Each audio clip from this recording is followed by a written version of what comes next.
आज हम पढ़ेंगे पाठ नंबर 7 जायके का सफर। तो आइए जायके के सफर की तरफ चलते हैं कि ये कहाँ से शुरू होता है।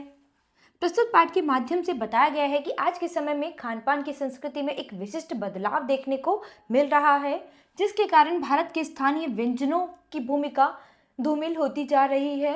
हमें इसके ऊपर विशेष ध्यान देने की आवश्यकता है। तो आइए इस पाठ को पढ़ते हैं। पिछले कुछ वर्षों में हमारे खान पान की संस्कृति में एक बड़ा बदलाव आया है। इडली डोसा बड़ा सांभर अब केवल दक्षिण भारत तक ही सीमित नहीं है, ये उत्तर भारत के भी हर शहर में उपलब्ध है। अब तो उत्तर भारत की ढाबा संस्कृति लगभग पूरे देश में फैल चुकी है। तो उत्तर भारत में क्या है, ढाबा प्रवृत्ति का खाना यानी दाल मखनी रोटी ये सब चलता है। और दक्षिण भारत में क्या है, इडली डोसा सांभर। लेकिन अब आप हर जगह हर तरह का खाना खा सकते हैं। अब आप कहीं भी हो, उत्तर भारतीय रोटी दाल साग आपको मिल ही जाएंगे। फास्ट फूड तुरंत भोजन का प्रचलन भी बड़े शहरों में खूब बड़ा है। इस फास्ट फूड में बर्गर नूडल्स पेटीज जैसी कई चीज़ें शामिल हैं। एक जमाने में कुछ ही लोगों तक सीमित चाइनीज नूडल्स अब संभवतः किसी के लिए अनजान नहीं रहे। 2 मिनट्स नूडल्स के पैकेट बंद रूप से कम बच्चे बूढ़े सभी परिचित हो चुके हैं। इसी तरह नमकीन के कई स्थानीय प्रकार अभी तक भूले भले मौजूद हों, लेकिन आलू चिप्स के कई विज्ञापित रूप तेजी से घर घर में अपनी जगह बनाते जा रहे हैं।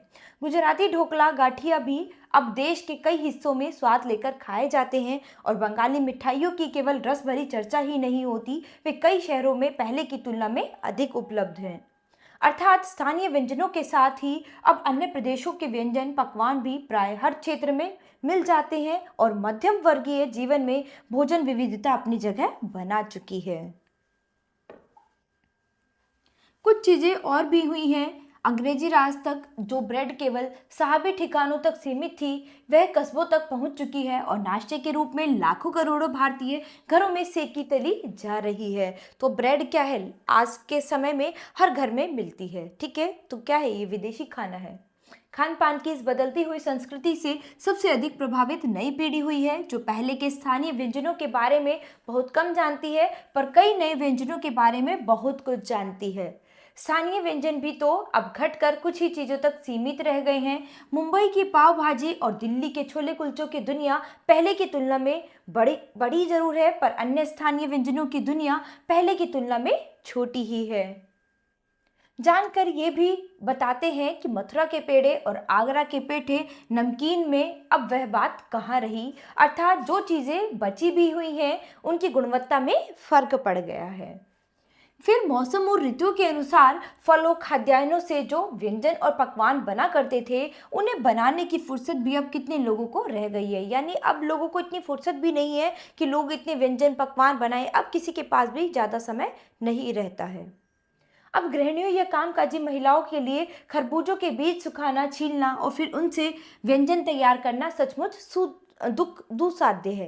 यानी बड़े ही दुख का कारण है कि वो इस काम को, अब इतना समय लोगों के पास नहीं होता है कि वो इस काम को करें कि खरबूजे के बीज सुखाएं, धो के सुखाएं, उन्हें छीलें, फिर उनसे पकवान बनाएं। अर्थात हम पाते हैं कि एक ओर तो स्थानीय व्यंजनों में कमी आई है, दूसरी ओर वे ही देसी व्यंजन अपनाए जा रहे हैं, जिन्हें बनाने पकाने में सुविधा हो। जटिल प्रक्रियाओं वाली चीज़ें तो कभी कभार व्यंजन पुस्तिकाओं के आधार पर तैयार की जाती हैं। अब शहरी जीवन में जो भागम भाग है, उसे देखते हुए यह स्थिति स्वाभाविक लगती है। फिर कमर तोड़ महंगाई ने भी लोगों को कई चीज़ों से धीरे धीरे वंचित किया है। जिन व्यंजनों में बिना मेवों के स्वाद नहीं आता, उन्हें बनाने पकाने के बारे में भला कौन 4 बार नहीं सोचेगा।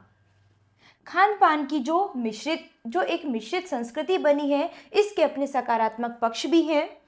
गृहिणियों और कामकाजी महिलाओं अब जल्दी तैयार हो जाने वाले विविध व्यंजनों की विधियां उपलब्ध हैं। अब क्या है, गृहिणियां या कामकाजी जितनी भी औरतें हैं, महिलाएं हैं, वो क्या देखती हैं कि जल्दी से जल्दी क्या चीज़ें बन सकती हैं, उसे अकॉर्डिंग वो खाना पकाती हैं। नई पीढ़ी को देश विदेश के व्यंजनों का जानने का सुयोग मिला है, भले ही किन्हीं कारणों से और किन्हीं खास रूपों में। सच्चाई है कि ये विविध व्यंजन इन्हें निखालिस रूप में उपलब्ध नहीं है। आज़ादी के बाद उद्योग धंधों नौकरियों तबादलों का जो एक नया विस्तार हुआ है, उसके कारण भी खान पान की चीज़ किसी एक प्रदेश से दूसरे प्रदेश में पहुंची है। बड़े शहरों के मध्यम वर्गीय स्कूलों में जब दोपहर के टिफिन के वक्त बच्चों के टिफिन डिब्बे खुलते हैं तो उन्हें विभिन्न प्रदेशों के व्यंजनों की एक खुशबू उठती है। तो क्या है कि कोई बच्चा कुछ लेके आता है, कोई विदेशी खाना लेके आता है, कोई दक्षिण भारत का खाना लेके जाता है, कोई उत्तर भारत का। तो अलग अलग जगह के खानों की खुशबू जब बच्चों का टिफिन खुलता है तो उसमें से महकती है। हम खान-पान से भी एक दूसरे को जानते हैं। इस दृष्टि से देखें तो खान-पान की नई संस्कृति में हमें राष्ट्रीय एकता के लिए एक नए बीज भी मिल सकते हैं। बीज भली-भांति तभी अंकुरित होंगे जब हम खान-पान से जुड़ी हुई दूसरी चीज़ों की ओर भी ध्यान देंगे। मसलन हम उस बोली, वाणी, भाषा, वेशभूषा आदि को किसी न किसी रूप में ज़्यादा जानेंगे जो किसी खान-पान विशेष से जुड़ी हुई है। इसी के साथ ध्यान देने की बात यह है कि स्थानीय व्यंजनों का पुनरुद्धार भी जरूरी है, जिन्हें एक एथनिक कहकर पुकारने का चलन बढ़ा है। ऐसे स्थानीय व्यंजन केवल 5 सितारा होटलों के प्रचारार्थ नहीं छोड़ दिए जाने चाहिए। 5 सितारा होटलों में वे कभी कभार मिलते रहे पर घरों बाजारों में गायब हो जाएं तो यह एक दुर्भाग्य ही होगा।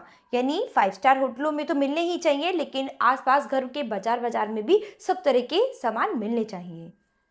अच्छी तरह बनाई पकाई गई पूड़ियाँ, कचौड़ियाँ, जलेबियाँ भी अब बाजारों से गायब हो रही हैं।